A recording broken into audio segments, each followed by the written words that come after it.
Hi everyone, welcome or welcome back to How to Train Your Gavin. In today's video, I want to go through all of the spooky stories I've ever enjoyed from when I was a kid to now. I was actually inspired by Christina Jones, who recently did a video detailing all of the 5-star books she's ever given, and while I'm not exactly doing that in this video, I was inspired by it to do something similar but with spooky books. Now I didn't give every single book in this video 5 stars, but these are just over my lifetime so far, in the 31 years that I've been on this planet, that these are the scary stories that at one point in my life creeped me out. So I do have quite a few books, and I'm not going to talk about each one in depth or anything like that. I do just want to quickly tell you about each one and what they're about. So if you do end up liking the video, don't forget to leave a like and subscribe if you haven't already. So I want to start off with a couple of books that I no longer own, or at least I've never owned, I don't think. I remember when I was a kid, I would just borrow so many books from the library. And one of the books that I remember being scared of as a kid was The Demon Headmaster by Gillian Cross. It was also made into a TV show that I was also scared of, but I just remember, and it's been a long time since I read it, I remember there was this girl who moves in with the Hunter family,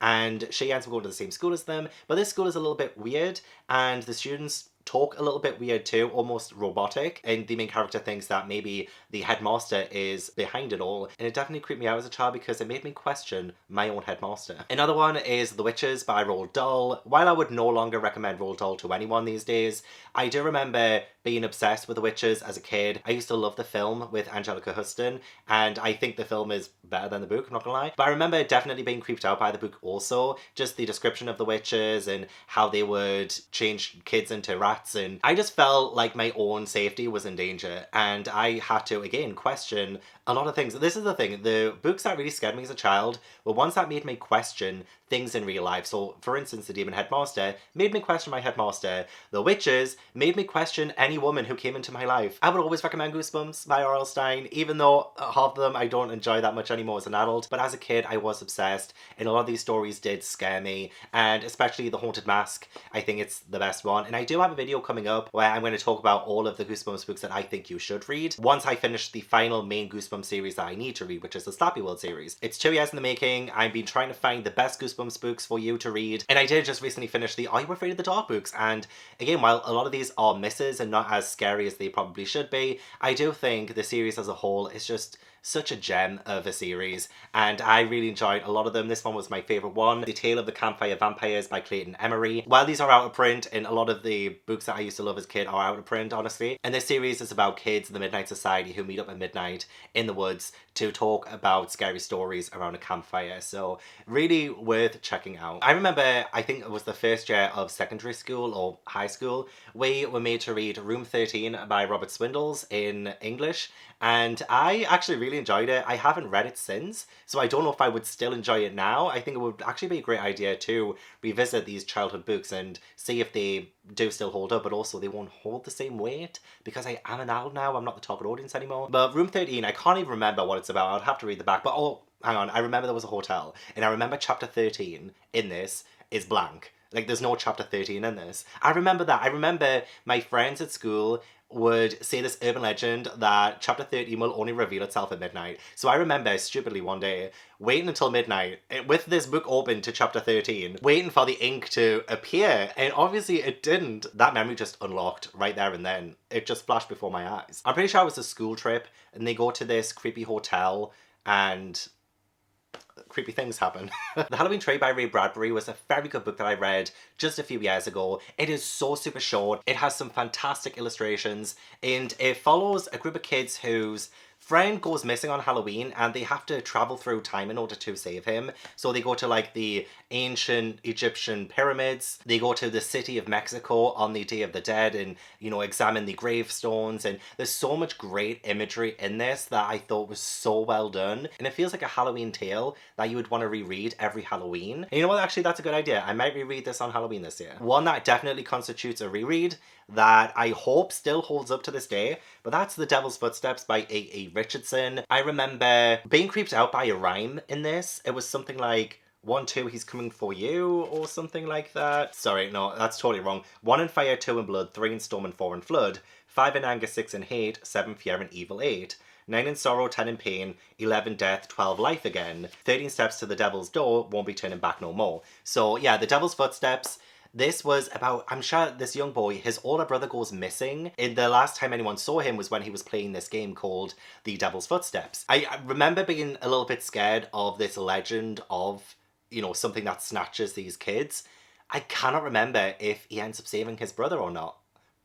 But I believe I was around about 13 or 14 when I read this. I also got this from the school that I went to. They were selling it in a library sale, and so that will always be there. The school no longer exists.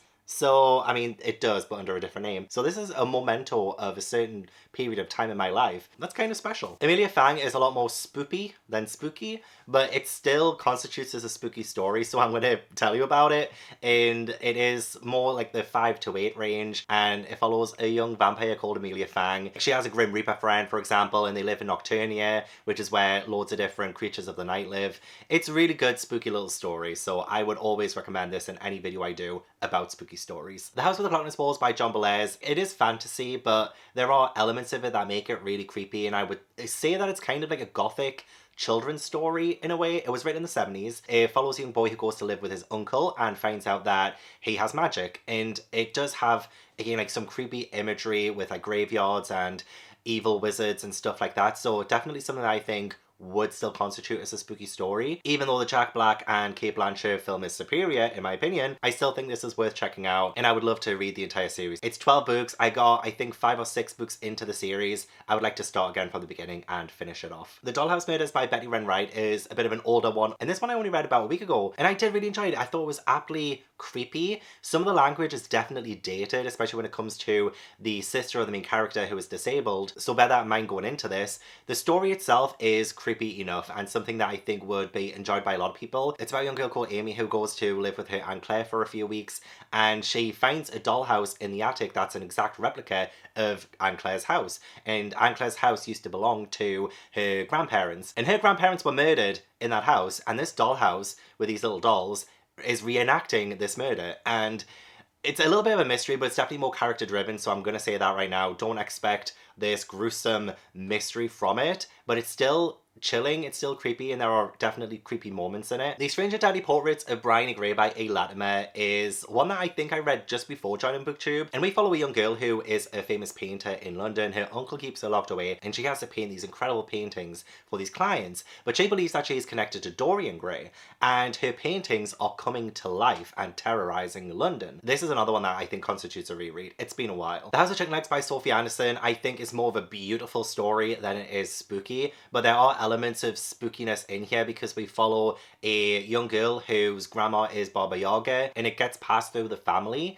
and Baba Yaga helps the dead to cross over. So we have this young girl who is fated to be the next Baba Yaga, but she kind of resists that. But what is beautiful about the story is how the dark imagery can be beautiful, and I think even though it does deal with death and there is some hard-hitting moments in this, it's a testament to Sophie Anderson as a writer who can make this a middle grade story. Definitely one of my favourite middle grade books of all time. Hide and Seeker by Dacre Herman has to be one of the most scariest middle grade books I've ever read. There is this game of hide and seek, and there is the seeker who seems to snatch children. One day the main character, his best friend, goes missing, but then he comes back changed, and the main character doesn't really know what's going on there. And this game of hide and seek becomes a lot more dangerous for these kids. Just fantastic, honestly. I read this while camping by myself, and it really got under my skin. It was actually genuinely creepy. The Screaming Staircase by Jonathan Stroud is the first book in the Lockwood & Co series. Again, has been a couple of years since I read this. I'm unlocking so many memories as I'm going through these books. But yeah, Lockwood & Co is a ramshackle of an agency that deal with paranormal investigations. And within their town,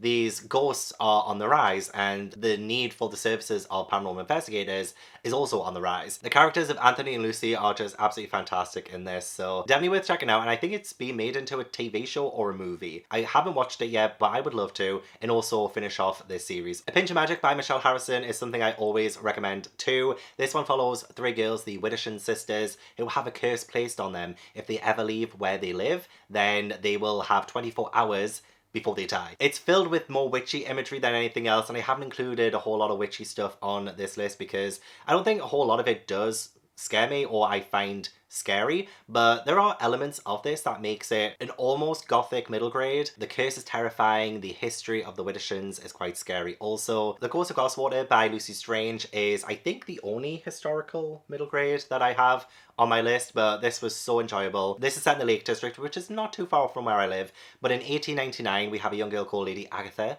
and she is cast out of Goswater Hall, and she's forced to live in a little cottage with a man who claims to be her father. And there is a ghost who appears at midnight. Again, beautiful, gorgeous imagery, counterbalanced with some creepy, ghostly happenings, and a rather dramatic plot also. Root Magic by Eden Royce is, again, one of my favourite middle grades of all time, not just scary books, but just in general. There are genuinely creepy ass moments in this, especially to do with like skin.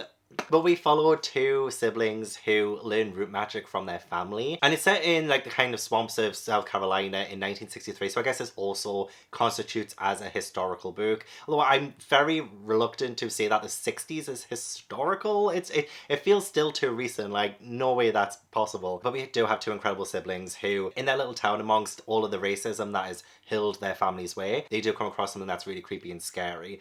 So definitely worth checking out, honestly.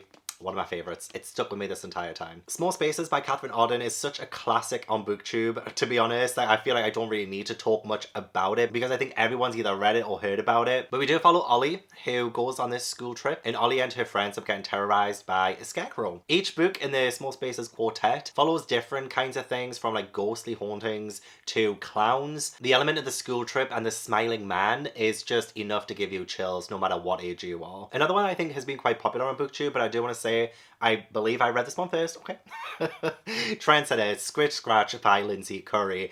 It's been, I think, over 3 years, nearly 4 years since I read an ARC copy of this, and ever since it's still one of my absolute favourite middle grade books. And it's set in Chicago. We follow Claire, whose dad does sort of ghost tours, and she ends up seeing a ghost at the back of a bus on the ghost tour bus. It leads her to this mystery of who this boy is, and we delve into some of the mysteries and ghost stories of Chicago, and just so atmospheric, so good, a great ghost story. City Ghost by Victoria Schwab is another one that needs no introduction. I love the fact that it's set in Edinburgh, which is not too far from where I live. It's a beautiful place, but also steeped in so much bloody history. So it's pretty cool that we follow someone called Cass, whose parents are professional paranormal investigators. They have a TV show and they go to Edinburgh to investigate. She actually has a best friend who is a ghost. So being able to explore some of the ghost stories of Edinburgh is so cool and amazing. And Edinburgh as a setting, chef's kiss. Night Books by G.A. White is one that I absolutely adored the movie on Netflix, and it made me want to read this book, so I did.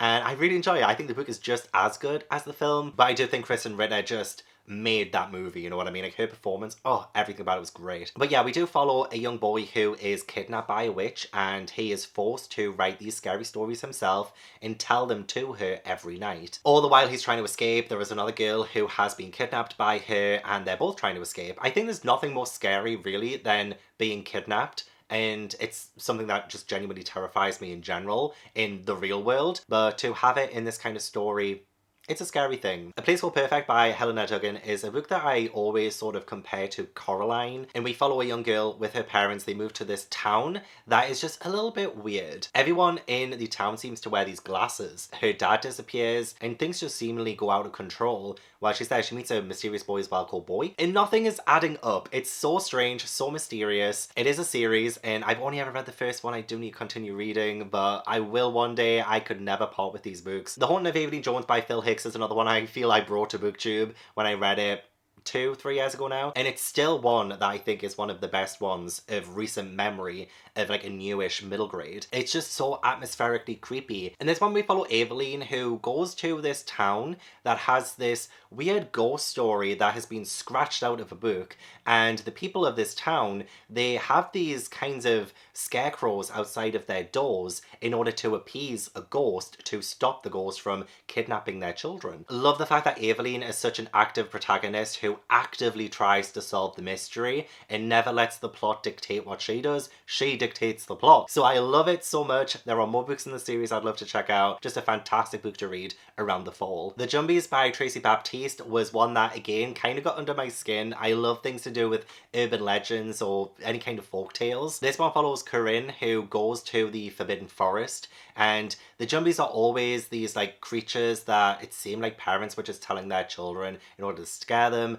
or other people were just saying these things to scare them also. But Corinne thinks that she's run into one. She sees these like yellow eyes in the forest, and it leads to a whole lot of scary things. And it seems like it's up to Corinne to save not just herself, but her village. The Switch Hour by Damaris Young was another one that has a kind of child catcher element to it. I always get creeped out by the child catcher element because of the child snatcher from Chitty Chitty Bang Bang. So in this one we follow a young girl whose brother gets taken by the Bedico? It's a weird creature, and her brother seems to go missing. And I just remember when I read this, how she goes on this journey to find him, and this like village, it like feels very remote and almost abandoned, and the idea that she really had no help while she was trying to find him was something that creeped me out also. It kind of made me think a little bit of Limbo, the game. It's a pretty good game, but that feeling of isolation just carried this book throughout. The Monsters of Rookhaven by Padre Kenny is a very Addams Family inspired book. We have this monster family that live in Rookhaven. They are just like a little bit odd and a bit strange,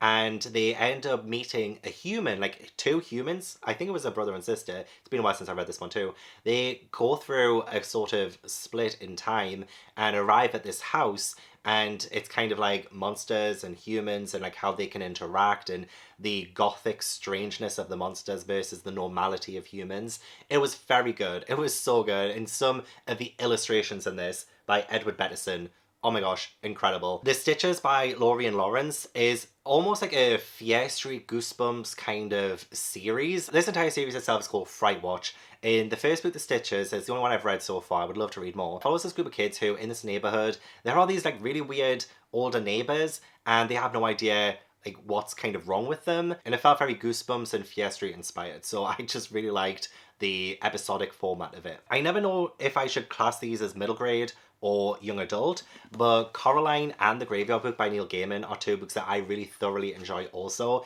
Coraline needs no introduction. The movie is fantastic. The book I think is just as good, about a young girl who discovers this portal to another side, and there she meets the other mother, and the other mother wants her to stay with her. So very creepy. In The Graveyard Book, I think was inspired by The Jungle Book and follows a young boy who lives in a graveyard and has been raised by ghosts. So we had that kind of Mowgli from The Jungle Book vibe with him. From what I remember as well, he was trying to find the people who killed his family, if I recall correctly. I've got some gothic classics that I've mentioned before, of like gothic classics that I love. I have a video dedicated to it, but I still want to include in this story because some of these books are scary. One of them is The Picture of Dorian Gray by Oscar Wilde, one of my favorite classics of all time. Follows Dorian, who is obsessed with beauty, and there is a painting of himself that seems to decay as he stays beautiful. A lot of elements go into this to make it rather creepy, and the characters who are brought into it also. There's some like grisly murder and things like that that make it really weird and creepy. But yeah, I love this one so much. The Italian by Anne Radcliffe, mentioned this a million times, my favorite gothic classic of all time. This one follows the villainous Father Scudoni,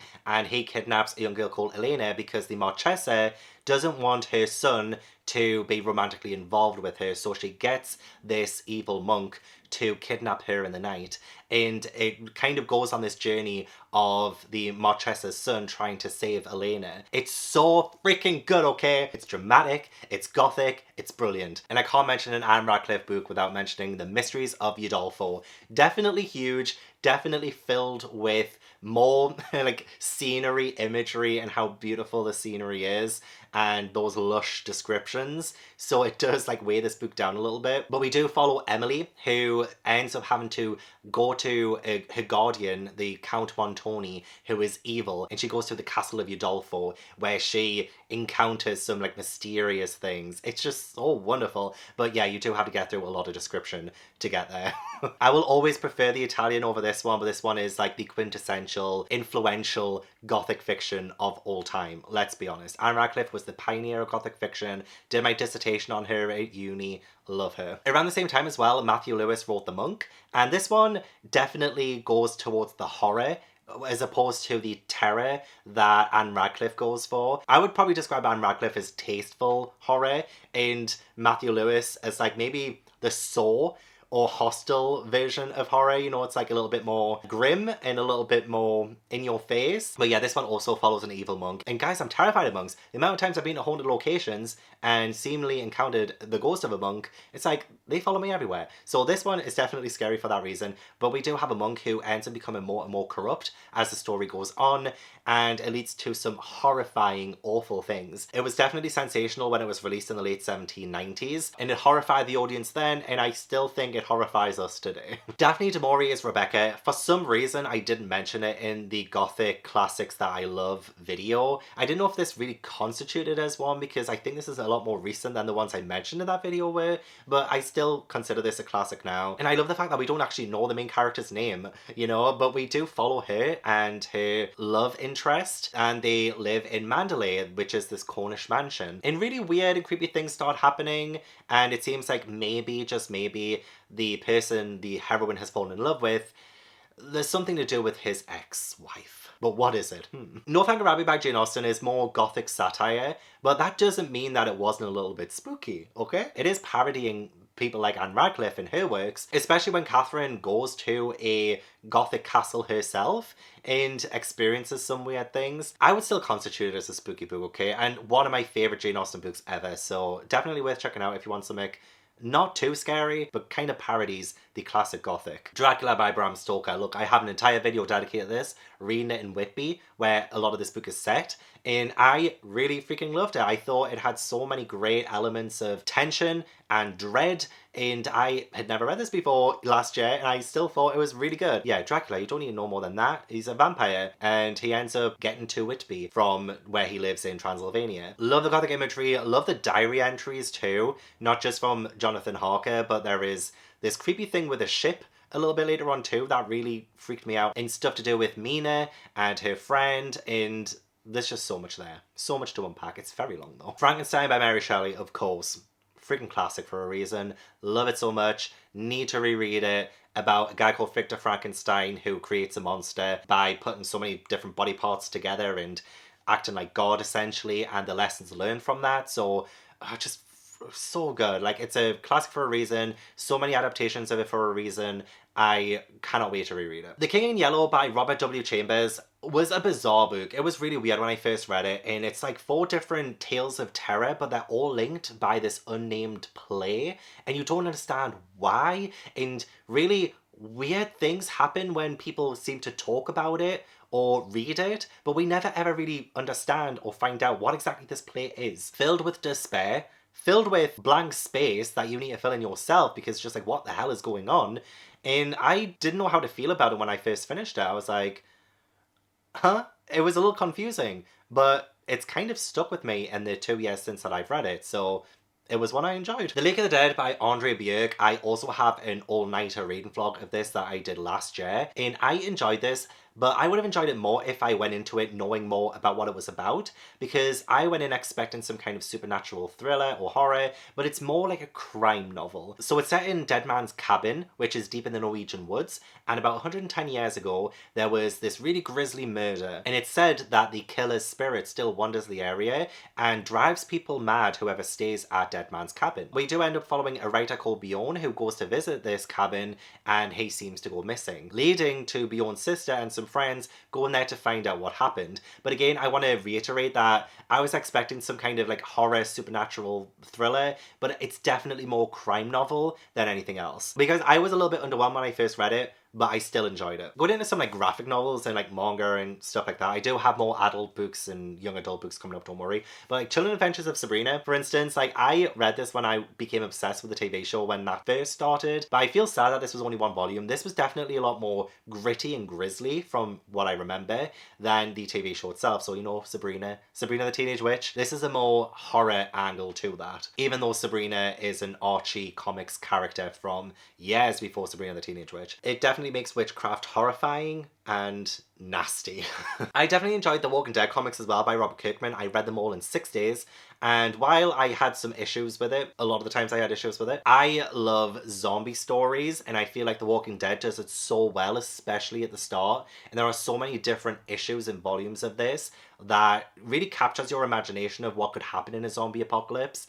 And the character-driven story of it also helps to make this one really stand out. So I would definitely recommend it, especially some of the early issues where we follow Rick Grimes, who is a cop, and he wakes up to a absolute nightmare where the whole world has seemingly gone apocalyptic with these zombies, and he tries to reunite with his family. Loved the TV show back in the day too, but I thought the comics were like just as good half the time, but then the other half of the time not so good. Like the TV show improves on a lot of aspects, but also the TV show does some things really wrong. A manhwa that I can't really say that I enjoy because it's so messed up, but it is Killing Stalking, and I haven't finished the series yet. It's still printing in English, or at least it has been in English for a while, but we're getting like physical volumes of it now. And I've read the first 3 volumes, so messed up. So we follow this boy, and he stalks this guy he has a crush on. But turns out the guy he has a crush on kidnaps him, and he's a serial killer. So it's, oh my god, like the imagery is awful, it's shocking.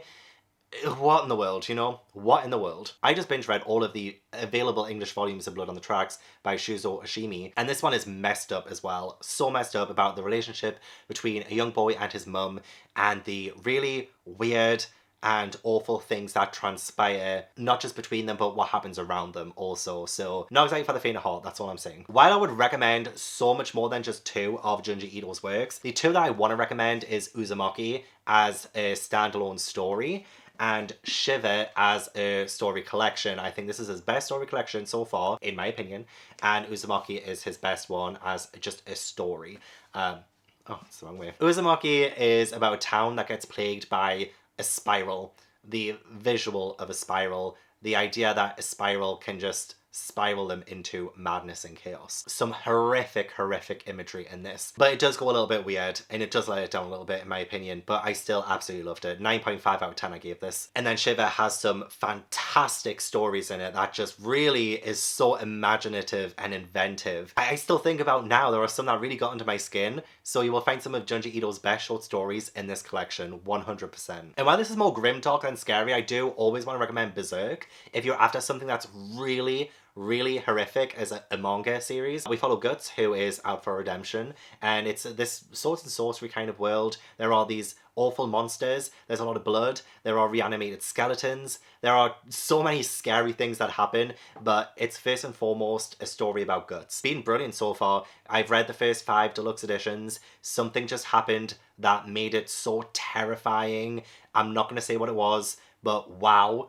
The Wicked Deed by Shay Earnshaw was one of the first books I read after a long time of not reading books, and it kind of got me back into reading, I'm not gonna lie. It got me back into young adult. And it's about this like legend of the Sparrow Sisters, like luring men to the sea in this little town, and I really liked that story itself. I think if I reread it now it wouldn't hit the same, but I needed this in order to get back into reading, so it was really enjoyable when I read it. Clown in a Cornfield by Adam Caesar. Freaking love. Honestly, so good. Clowns terrify me, and things happen in this that have like some twists and turns, but essentially it's set in this like really small town where it's kind of like a divide between the old people and the young people, and there is this clown that is like a serial killer, killing people in cornfields. It's just, it goes balls to the wall crazy at one point. Very slasher, remind me a little bit of like Scream, and I still can't wait to read the sequel. I still can't believe I hadn't read it yet. Mina and the Undead by Amy McCall is one that I think the atmosphere and the setting really lends into it and making it spooky and scary. So like we set in 1995 New Orleans, and we have this vampire story also, so you get like a little bit of hint of Anne Rice. And New Orleans is also like really rich in history with serial killers and vampires and all of that, so I really do feel like this book tackled that so well and presented it in a new fresh way that made it so creepy to this day. You guys are gonna think I'm taking the mick, but I'm not. Gossip Girl Psycho Killer by Cecily von Zagesa. This is a spin-off of the initial Gossip Girl book that the original author rewrote as a slasher novel. And even though it is terrible, it is, like, let's be honest, it's terrible. Not well written at all. But the kills in this, the fact that we made Blair and Serena serial killers, I mean, it's kind of genius in a way. And the kills are over the top, But it's kind of what you want in a slasher, isn't it? Like, you want over-the-top kills, and I had a lot of fun reading it. So while it's definitely not great, it's so enjoyable if you just take it at face value. It's just so much fun. My Best Friend's Exorcism by Grady Hendrix, another one that I think is a booktube staple at this point. But this follows two young girls in the 80s, and one of the girls gets possessed, and she starts to display horrible, horrific signs of possession, and her best friend is trying to save her. I remember reading this when I first started BookTube in 2019, and I just absolutely fell in love. I loved the 80s vibes, I loved the story, I loved the bond between these friends. I watched the film last year too, and I think it was good, but it didn't blow me away, not like the book did when I first read it. Off Season by Jack Ketchum was the first extreme horror book I ever read, so if this is an extreme horror book that you don't think is that great because you're a seasoned extreme horror reader, that's on you. But as a first extreme horror experience, this one genuinely terrified me. It's about cannibals, and I'm scared of cannibals. There is a specific scene with a bucket and blood, and that just like really sticks with you. And there's just some really weird, messed up stuff that happens also. It just, oh my god, like family cannibals. You genuinely do not need to know anymore. Another Jack Ketchum book is The Girl Next Door, and this one, it made me cry, and it was so horrific because it's loosely based on a true story of a young girl who, I don't even want to say it out loud because it's just so awful what happened to her, but she did undergo so much abuse from not just the guardian who was supposed to be looking after her, but the kids around her also. It's just so horrific. Saying that I enjoyed this book is like a lie. I don't think I enjoyed it, but it stuck with me. And the story of the real girl that it's loosely based on is so important. But yeah, this is definitely going to get under your skin and possibly make you cry. I got so emotional talking about it as well when I did it for a video 2 years ago. Come Closer by Sarah Grant is a possession story that I didn't think I would enjoy, but I think the fact that it's a novella really helped with the punchiness of the story and the idea that you're getting possessed and you have no control over your body. And I love that so much because it put me in the main character's shoes and like, what would I do in that situation? The feelings of isolation, the feelings of not being able to stop yourself from doing these horrific things. I can't think of anything worse right now, so definitely one that really creeped me out when I first read it. Confessions by Canadian Otto. I mean, come on. After that first chapter, oh god. This is about, well, it kind of splits off into different things a little bit, but the main part of the story is the fact that we have this teacher who's retiring, and her daughter died on the premises not too long before the start of this story, and the teacher starts by giving her final class this speech. I know 2 of you killed my daughter, sit and listen. And she gives this lecture to these kids. And then by the end of this lecture, it's just like, what? So this definitely really scared me. There are some like ups and downs of this book. I don't think every single chapter was amazing because we have different POVs, but I loved it. I thought it was fantastic. 5 stars. The Burning Girls by CJ Tudor. I don't think I love the story overall, but I love the setting, I love the atmosphere, and we follow this reverend who goes to this new village with her teenage daughter to be like a new reverend of the parish, and it just really reminded me of really small, quaint English villages that can be beautiful but also very sinister and creepy as well. I've just been to one that's gorgeous called Blanchland but also scary. Another fun time kind of book is Nun Massacre by Regina Watts. I didn't love the entire story at all, but the fact that you had this killer nun in this abandoned school where a massacre had happened, was it like 20 or 30 years before? And you had this bunch of teenagers, these really silly teenagers, going there in the dead of night and getting killed one by one by this killer nun. It's fun. It's silly. It's a slasher that I think would make such a good movie. It's not going to win any awards, but it is entertaining. The Troop by Nick Cutter, I think, was such a great read also, and it follows these boys camping with their leader, their camp leader person. I want to explain this so badly. But yeah, they go to this island where they meet this really creepy guy who can't seem to stop eating. He has this uncontrollable hunger, and just the island setting alone is creepy enough. But to see this friendship group and what happens to these characters is just so horrific that it's definitely stuck with me. And there's some really gross images in this also. really go into this with a strong stomach. Yeah, the one by Christina Henry I thought was a pretty fun read too. Again, nothing too special, but I think the isolating snowy setting of it really added to the enjoyment of it. We have Matty and William, they're a couple who go to this like remote cabin, and there are these like strange noises and things happening around them that need to be investigated. It's definitely heavy on some topics, but I think the general story itself was rather enjoyable. But again, like, nothing too remarkable, but enjoyable. House of Leaves by Mark Z. Danielowski was such a unique experience reading. Honestly, it's not a 5-star book in my eyes, but I gave it 5 stars because wow, I've never read anything like it and I probably never will again. It's a lot of things. There are a lot of things going on in this book. There is like this report, there is this house that is seemingly bigger on the inside than it is on the outside. So you're like, wait, how in the world is that possible? Just such a unique reading experience. Quite honestly, you just don't know what you're going to get when you turn the page, which I think really lends to how greatly crafted this book is. Not for everyone though. Definitely not for everyone. Mexican Gothic by Silvia Moreno Garcia. Oh my god, it's been a couple of years now, I need to reread it. But I remember it's set in the beautiful 1950s of Mexico, and we follow a main character who gets a letter from a recently married cousin, and her cousin is begging for her help. So the main character has to go to this gorgeous mansion to find out what's going on. Silvia Moreno Garcia, just such a wonderful writer, honestly. The Night Sun by Zin A. Rockland was such a good little read. It's a tiny book. I think it constitutes more as a short story than a novella. It's that short. But I read it earlier this year. Absolutely loved it. It was so impactful. It's about a couple who are on their way to this cabin, which seems to be a recurring theme, but they hit a deer on the way there, and it just seems like these horrific things start to unfold.